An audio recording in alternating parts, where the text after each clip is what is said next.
You're watching K News HD.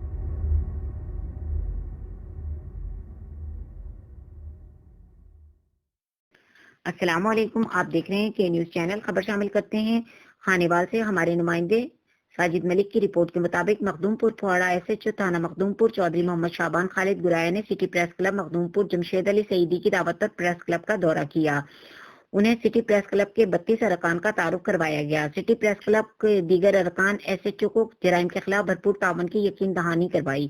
S H O نے کہا کہ صحافی معاشرے کی آنکھ اور کان ہے، ریاست کا چوتھا ستون ہے، پریس اور پولیس کا چولی دامن کا ساتھ ہے۔ جمشید علی سعیدی، مہر بشیر احمد، انور ندیم انصاری، پیر طارق شاہ، لال خان بھٹی، راجہ ارشاد، بہرام خان، سعید غوری، حافظ غلام محمد، ملک طارق محمود، حاجی اقبال، ذوالفقار عادل، قدیر احمد، چودھری ارشد، ندیم، مہر رمضان، قدیر احمد، ملک امجد، ڈاکٹر عرفان، ڈاکٹر حسن، ڈاکٹر محسن اقبال، رانا اکبر، رانا غلام عباس، محمد نواز، قاضی ذیشان، علی حیدر، محمد رمضان، مہر اللہ دتا، رانا محمود الحسن، انور سلنگی، آصف حسینی، ارشد نواز اور دیگر کا تعارف کروایا گیا۔